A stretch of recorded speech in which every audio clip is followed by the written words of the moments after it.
I want to thank you guys for joining me again for another episode of Corona Chronicles Live. And I am so excited about my next guest. You will not even begin to believe the story, right? We're going to get into that. But he is a published author now. And so he is going to be telling us a little bit about his journey. What is this book all about? So we are excited to have Willie Harrison Jr. with us today.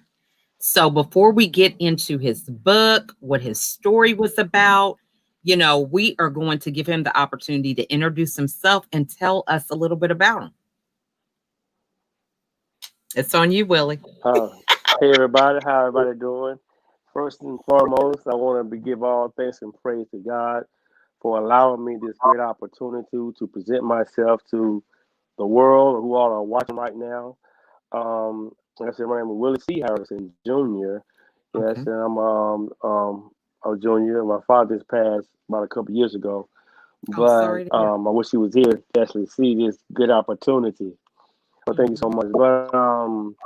Um, I was born and raised in a little small town called Donaldsonville, Georgia, and it's like deep Mhm. south of Georgia. I was raised there from when I was born till I was about 7 years old. Moved to Atlanta, Georgia at an early age. Raised up by a single mother, four children.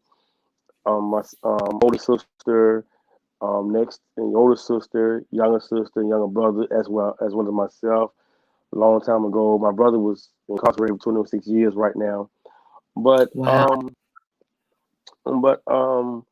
um, throughout my journey, my life journey, with my mother being raised a single parent, it was hard. Eventually I started living with my father at a young age, 14 years old, and it was a springboard of chaos. Experienced a whole lot of my life, being in the streets, dropping out of school, and um, ended up going to prison. And so what led up to where we at today. Awesome. Okay. So, first I just want to say thank you so much for coming and joining with us today to share your story. A lot of Mhm. times when we have situations that are life altering, it's kind of hard to share that story. There's a lot of baggage that can go with that. So, have you found that to be the case when Yeah. you say, I was in prison? What is it that you really feel with such a statement from other people, or has been kind of like your experience with that? Yeah, I mean, since I've been home now 10 years, Hmm. and it was coming home after doing 21 years was a culture shock. Wow. Never experienced taking on responsibilities with myself and Mhm. dealing with the world and people. And yes, it's and when I say dealing with people, and I mean by letting them know where I've been, and they was like, it's like, what, you been in prison, and sharing that with a lot of people, you know, they shun on you. They don't believe that you should be home. They don't believe you should have a second chance, Mm. but having a support that I had as far as my wife, giving me a sense of strength and support, giving me the ability to overcome and overlook a lot of that, what people actually say and try to actually put you down on in life, as far as in trying to get acclimated back in society. Mhm. That is just amazing. 21 years. So, you said you had to try to work back out being in society. So, how were you able to come to the point of writing a book? I mean, it's like a lot of Yeah. people want to forget that part of their life. It's like 21 years might have been robbed from Mhm. you, and now it's like, having this time to write a book. So how did you get to that point? Okay. Now how I got to that point of writing a book is my me and my wife talking, and going through my trials and tribulations as being home. And it's like, and being a convicted felon, trying to give myself a voice, trying to give just getting out here and, like I said, getting acclimated. And it's like, man, and my wife was like, just write a book. Start writing, basically, getting your story out through a book might give a person a better understanding of who you are. I was like, you're right. So I would really would say I really started writing a book was in 1997. 1997. And I started it, but when I was writing it and kind of thought was finished, but it really wasn't. I sent it home to my mom, and she was like, "No, this ain't this is not a book. This is not a book because writing from prison opposed to out here is totally different. Because when you write in prison, you're writing a book from how you feel, and your feeling in prison is totally different how you feel out here. And when I was writing in prison, I was sounding a lot of anger, a lot of anger, a Right. lot of frustrations. It's like, I'm enraged. And my mother told me that. Now that when I became free, my mother and then I started being with my wife. My wife kind of like helped me through how to write and how to what to say and how to actually put and what people um would see me as opposed to how I think it should be. So I said, you know Mhm. what, you're right. Let me sit down. Let me just sit down. Let me think about it. Let me think about it. You know, my whole life. And so I sat there, and I think God put on my mind and said, because at first the initial title was, and they gave him life. I'm like, Mhm. well, and who? Like, and what? So after talking with several people, it was like, man, just say they gave him life. They gave him life. Meaning who are they? The judge and God. And so I was like, okay, that makes sense. So it's a twist on words because, like I said before, once we had our last Zoom, our meeting, I said, you got to think about life in general. When we look around us, everything in the natural realm of what God created has given us life, Mhm. has given us life. And what I went through and where I am today, I said, you know what, this is where it got to this point where, let me write this book.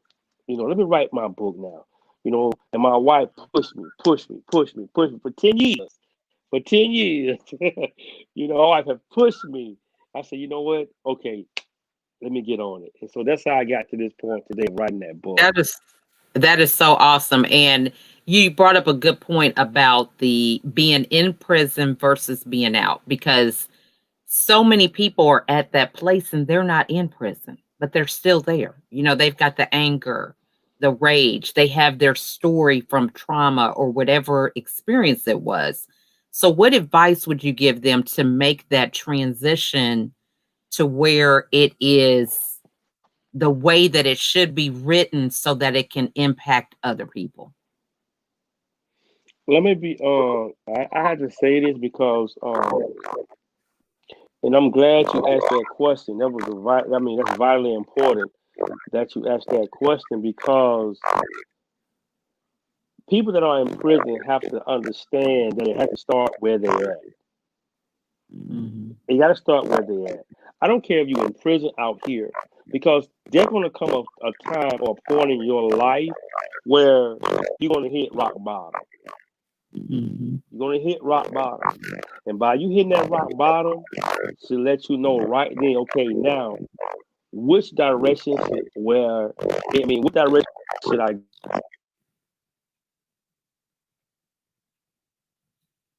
We lost your audio. Okay, there you go. okay, which Okay. direction should I go? What direction should, actually, get me back out from under this rock? Because when Mhm. you hit rock bottom, it's like you're going up under that rock. So Mhm. now I need to figure out how can I get, above this rock. And really, you have to dig deep within your own soul and to understand and realize your purpose in life. Because that's what I did when I was in prison.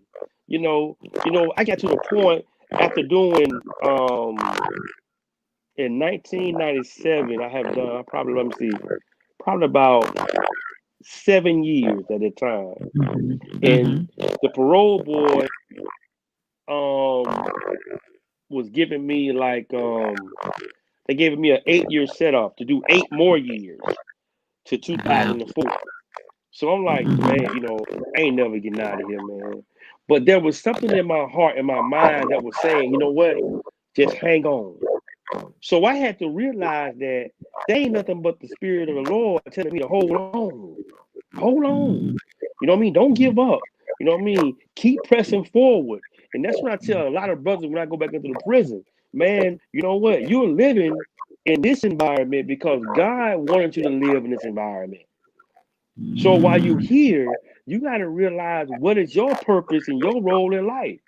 That's a lot of people, you know what I'm saying, as far as women and men. What is your purpose of living? What is your purpose of living? If you don't understand your purpose of living and your role, then why are you living? First and foremost, God got you living. Right. Now, realize what is your reason, your purpose of living. So that's what I like to tell a lot of brothers and sisters, man.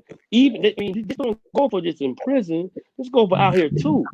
Because there's so much going on right now.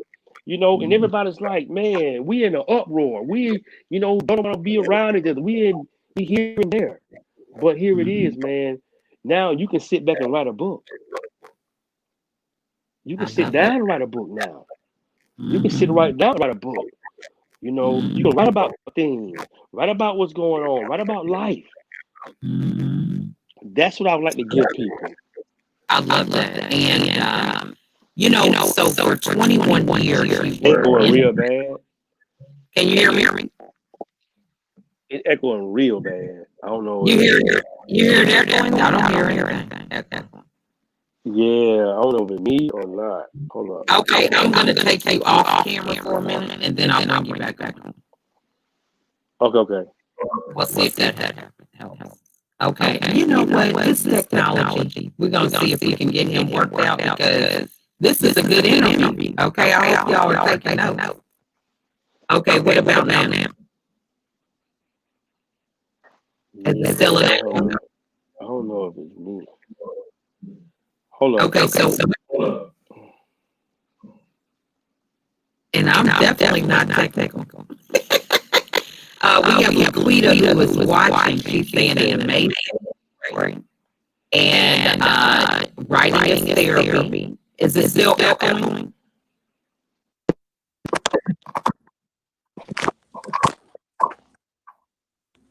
Stand by. It's a commercial break, y'all. Man, it's terrible on my end. Okay, so why don't you exit out and then come back in? So just totally leave the studio and then come back. Can you hear me? Oh, Laquita says it's bad too.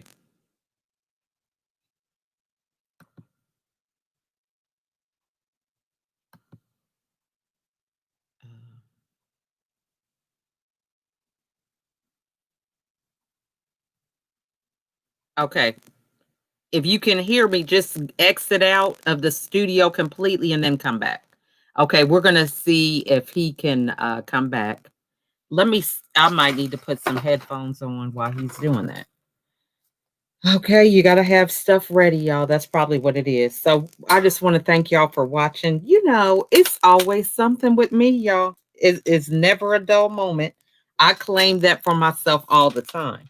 But this is definitely a great interview. I mean, can you believe that story though? And just the positivity behind it. I love it. Okay. So it says you're muted. Okay. What about now? Clear. It's clear? Yeah, it's clear. Awesome. Okay. So that was just a little commercial break. Okay. So 21 years, right? So talk to people about, being patient and staying persevering through a goal for a long period of time, because everybody has this mindset that if you believe it, you can achieve it, but it's got to happen tomorrow. It's got to Mm. happen next week, next month. So for you to have the stamina, being in that environment for 21 years, having that kind of hope, what, how did you do that? I'm gonna be honest with you. I mean, I'm like Laquita probably can tell you too if she's listening. Mhm. I'm straightforward. I'm transparent. You know, Mhm. and I have to be true to myself before I think and pretend that I'm true to anybody else. So I'm gonna be Amen. honest with you. You know, so I'm gonna be. I mean, my wife will tell you that. If you ask me, I'm gonna tell you the truth. If you don't Right. want to know, don't ask me. So you Okay. just ask me. You know, I wasn't patient. You know, and Mhm. I wasn't. I was doubtful. Mhm. I was just. You know, I was blaming the world. You know, and so Mhm. forth. You know what I mean? So, but I had a friend. I had a real close friend who was in there with me, man, and he had a mother that that that was with him, and it helped him look at life totally from how she see life. Because and I had to Wow. say that because when we're children, our parents want our eye, want the children's eyes to look through the parent eyes. You know, the children, Right. you know what I'm saying. So she Mhm. raised him, and he was a young brother than me. You know, Wow. and so I used to come right here and I always complain. And he was like, "Man, do you want my time? Do you want the time I got?" And so we thought Mhm. he had like never be free, life after life after life. But come to find out, Wow. he only had 12 years after I got out. I had more time than he did. But he made me look at myself Wow. to stop complaining. In other words, I don't want to Mhm. hear all that, man. Everybody going through everything in life. So get what I did. Mhm. I had to sit down. I had Mhm. I, I had to evaluate my life. I had to be like, you Mhm. know what, dog? Don't nobody really want to hear that you got a life sentence and we in the same predicament environment, going through the same thing, and we all want to be free. I want to hear Mhm. that. So you know what I started Mhm. doing? I started researching. I started searching for God because I knew that Mhm. God was the only resource that can suppress this rage, this doubtfulness, this anger, this impatientness. And cause I'm gonna share this with you. In 2010, of April 28th, I felt like like I was relieved of something. I mean, I can't Mhm. say really what it is. I really knew Mhm. that something that was off me, like a burden. Mhm. And that, Mm. and, and next thing you know, they told me to pack it up. You're going home. I said, "What? I'm going home? I ain't never going home. I got life in 20. I ain't never getting out here." They said, Willie Harrison, go pack your stuff." I said, "Man, I ain't packing nothing." Because God had told me I'm being free. They said, "Willie, you being free today. You getting out of here." I said, "I ain't going nowhere. So you pack if you want it packed, you pack it." So so we arguing back and forth. Next thing the whole prison guard came down there, handcuffed me. My mother sitting outside. You see, so it's like, I mean, years way before I even never even thought I'd be free. But the Wow. fact of the matter is that if we sit and listen and really, really sit and listen, we'll hear Mhm. God saying, "I got you. You in good hands. You in good Mm. hands. It's okay." You know what I mean? So Mhm. patience was always there. I just had Mhm. to I just had to listen and wait and realize and know to myself to be impatient. You know, Mhm. we have to, and a lot of times everybody is really patient. You might hear Mhm. people say, "Man, I ain't got no patience." Yes, you do. You don't realize that you have it, but you got it. Because you know Mhm. why? Patient, patient is in when you working towards something and you really want it bad, but you ain't got it. Guess what happened? Patience is letting you know that she's already there. Mm. That's that's letting you know, because all of us is working toward something. We living every day. Mhm. Every day you wake up, you're working toward something. You know what I Mhm. mean? And you ain't where you want to be, but the patience is within what you're striving to become. That's where the Mm. patience is at. Everybody say, ain't got, well, guess what? Why are you still working and trying? Well, better yet, go kill yourself. Better yet, you just go Mhm. kill yourself because you ain't got no patience. Guess what? Patience let Right. you know that life is living. That's patience. You living, that's patience. So I that's what love I want to that. give people. That's Yeah. some deep stuff. That look sound like another book, okay? Because that's something deep. I hope everybody got that and wrote that down. So I love the whole thing of, the truthfulness about all the feelings, the anger, the bitterness, the complaining and all that. Because that journey, like I said, you don't even have to be in prison to go through that. I You dealt with don't. depression You don't. myself 13 years and I went through the same thing.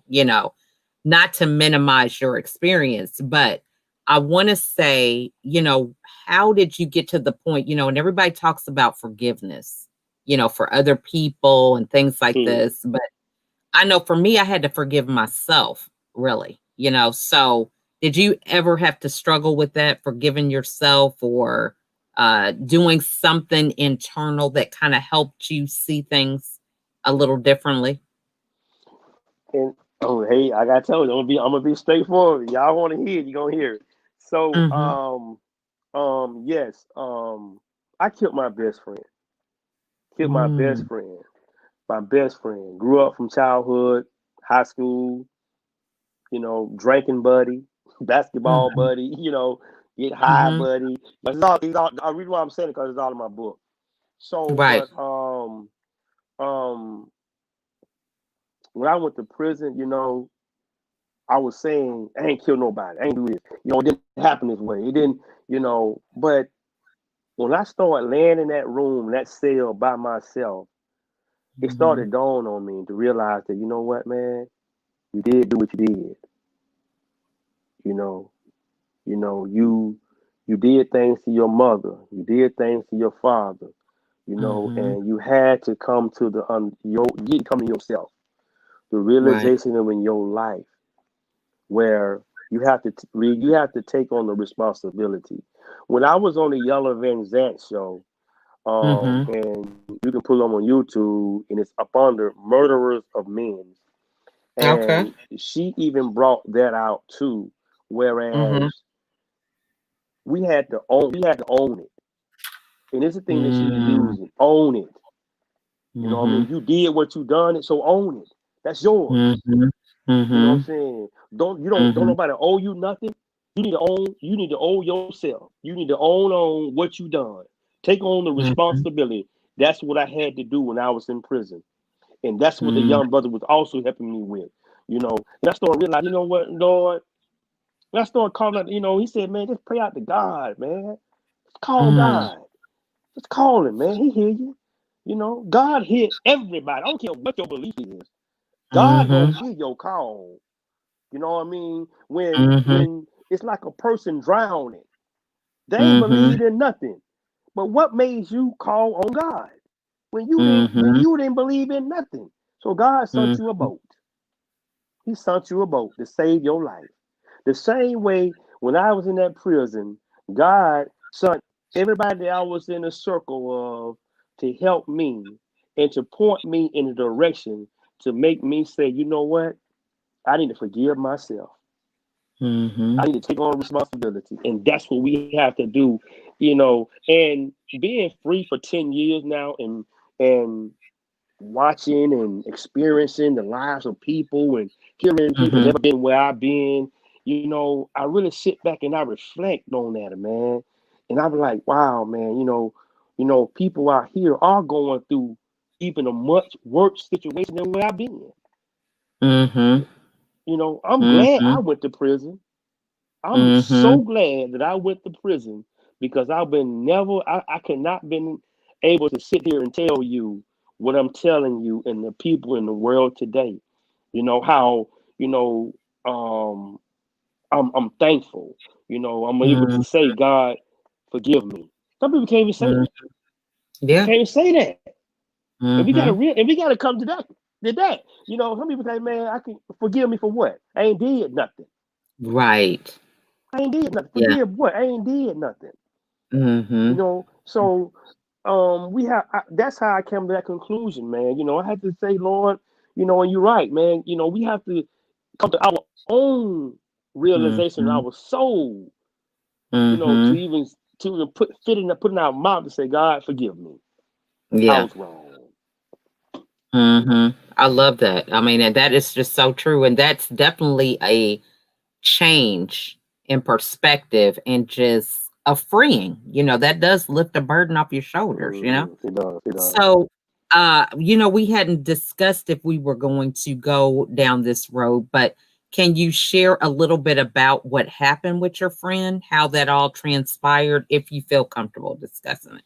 Oh yeah, yeah, yeah. You Mhm. know, definitely. You know, at 17 years old, you know, and then kicked out of the boys club when I became a Golden Glove boxer. My grandma sent me there because she felt like I was in the street too much. I came home one day, man, back out in the street, got back on crack cocaine, back out there Mhm. drinking real heavy. And my friend, at the time, he went to the military. But kind of Mhm. find out he AWOL. He back out there drinking. He back out there smoking weed and whatever else he's doing. And so one day we out there on the corner hanging out. He drive up. I'm asking him, you know, what's up, man? What's up, old crate? You know, we use old certain type of slang like I won't use here, but you know, just kind of respect of the audience. You Right. know, we use slang, whatever, and so forth. And he said, "What?" He said, "Man, hold on, I'll be back around there in a minute." So he came back around there, and next thing you know, he hit him in the face. Bam! I'm like, "What?" I mean, what's up, man? So he like, "Man, cause you play too much, man."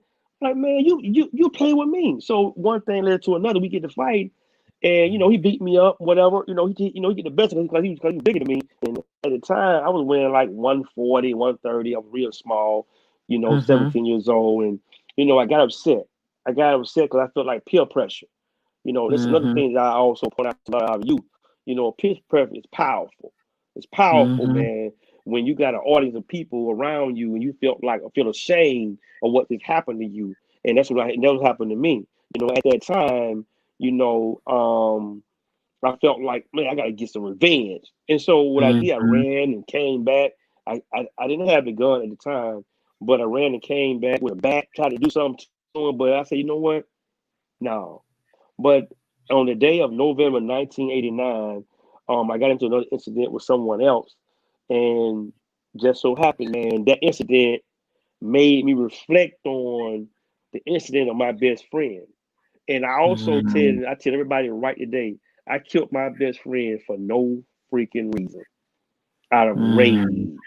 out of alcohol, Mhm. out of crack cocaine, you know, Mhm. because when I ran and got a gun and I came back to do what I to finish or to get involved with the incident I had before, my best friend just so happened was coming down where we was just at with me and the other guy.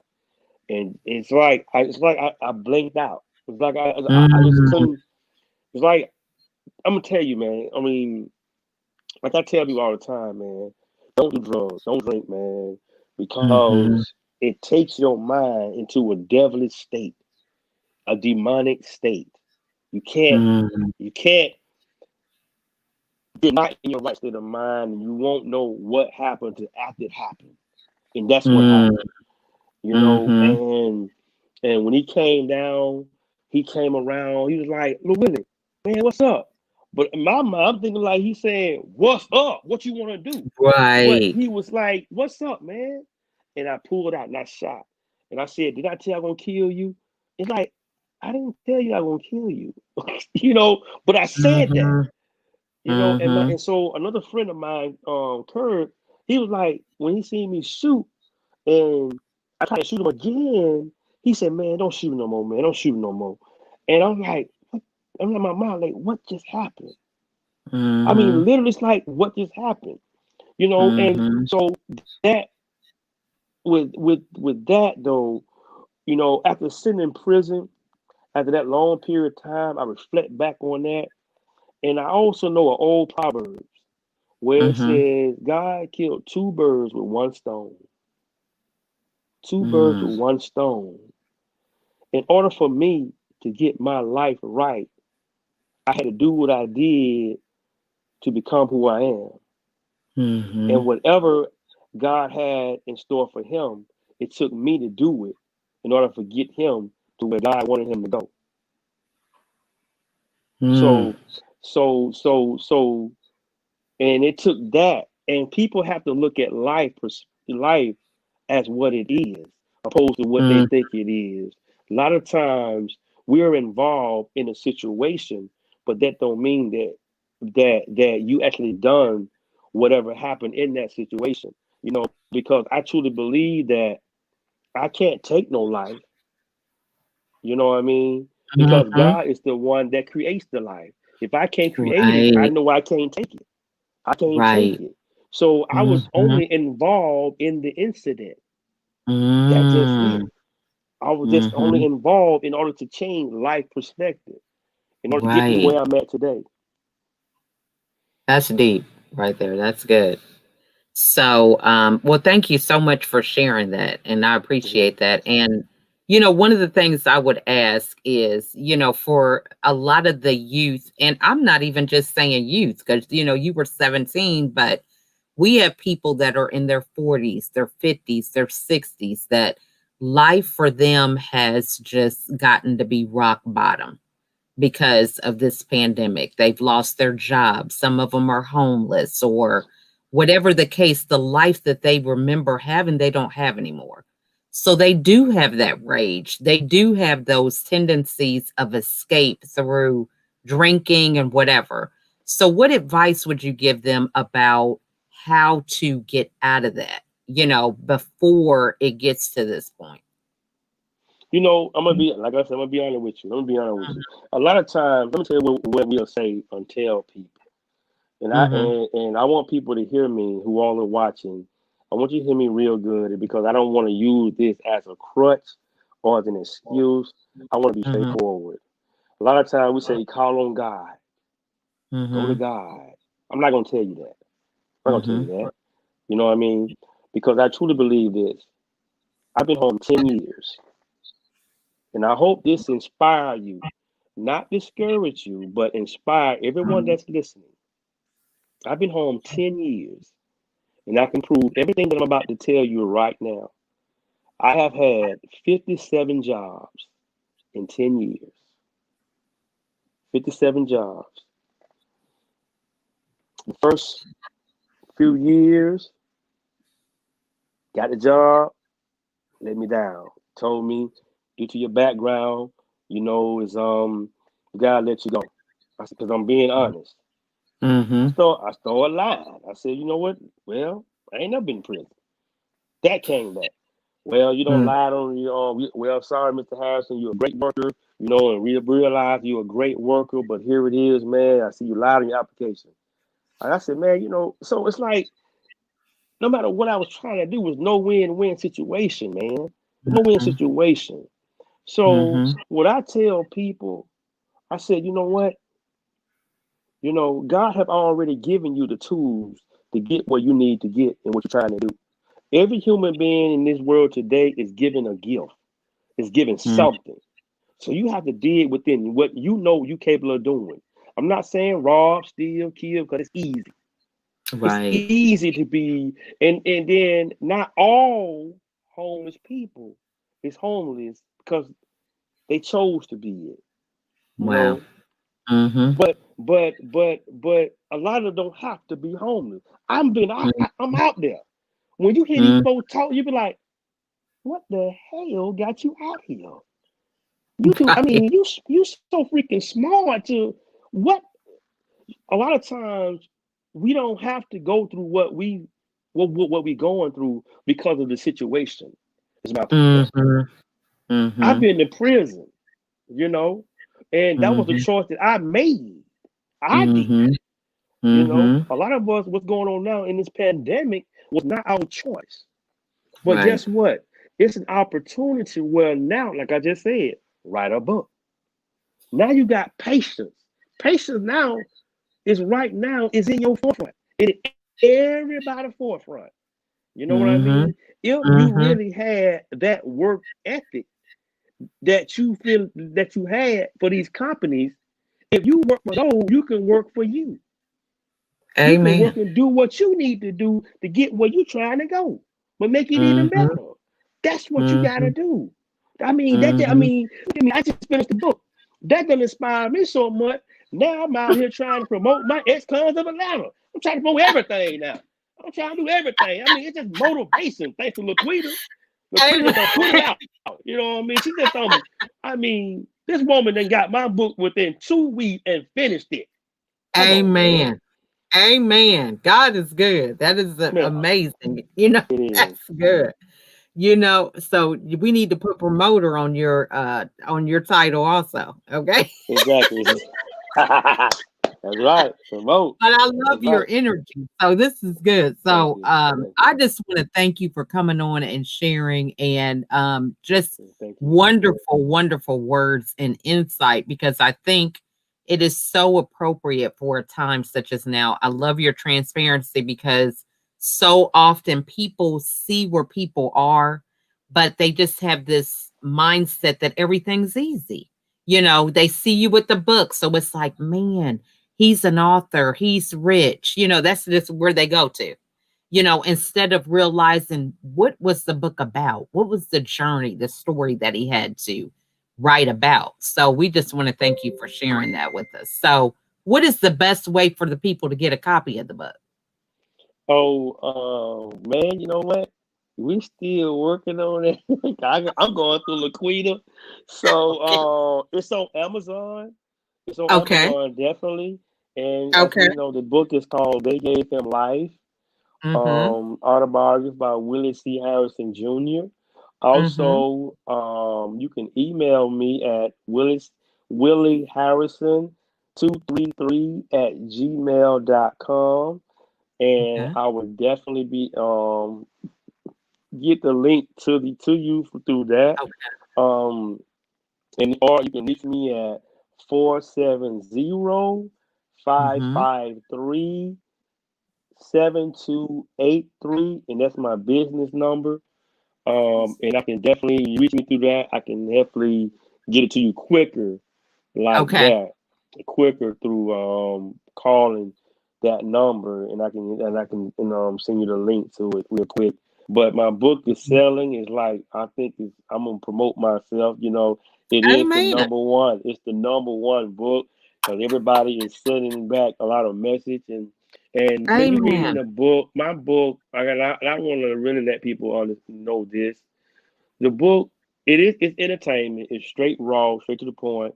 But Mm-hmm. the whole point of my book is to help people to understand that have loved ones incarcerated coming home to be able to understand Mm. how to support them because um we like in my family, I won't mention the name, but it was the person that was supporting me in prison. But when I came home, it's like no, you know. Mm. But now I wish I can say I didn't need you then. I need you now. Right. I need you now. I need to know how to use a debit card. I need to know how to, Mm. dress. I need to know how to use, apply for a job or drive a car and get on the bus, et cetera, et cetera. So, we need the support now, man. And hopefully that my book would be able to help people once they read it to know, not only seeing the rough side of me when they read it, but also understand Mhm. the struggle to where they got my book where it is today. Because it was a struggle writing that Mhm. book. It was a struggle, Yeah. because Mhm. it's like I gotta work. I gotta provide for my wife, my family. I got bills now. I'm somebody I Right. never thought I ever have. I never had bills when I was a junkie. When I was on crack rock. I never Mhm. had, no responsibility. My responsibility was just getting high. That was responsibility, getting Mhm. high all the time. But now I'm like, oh my God, I got to get out there because I got to survive. You know, I got to Right. put food on the table. So that's my book basically about. You know, one hopefully that they'll get that out of it, opposed to the entertainment side. But I'm telling you, man. I mean, once you read it, you know, hey, don't be surprised. Just don't be surprised. I love that. And, we got Laquita who was here with us, and she said, reach out to her. So we want to give a shout out to Pay Pro V Publishing. And If you do definitely. want a copy of that book, you can get a copy through Pay Pro Oh V yeah. website. Okay. All right. Yes. Yes. And we just really thank you again, Brother Willie, for coming on and sharing your story, and wish you a happy new year. 2021 is going to be amazing. And being able to share your story and tell it to everybody. And I encourage everybody who's watching, share this video. This is a great opportunity for us to show support for Brother Willie, and it's free. Okay. You can share the video, promote his story so that he can reach many people who need this book, who need that inspiration and support and hope for a better tomorrow. So thank you guys again for watching. Thank you All so much. right. All right. Happy New Year to everybody. We'll see Happy New y'all on the Year's next and God episode. bless. Have a blessed and Amen. wonderful week. New Year. New Year A- 2021, baby. Amen. Hey.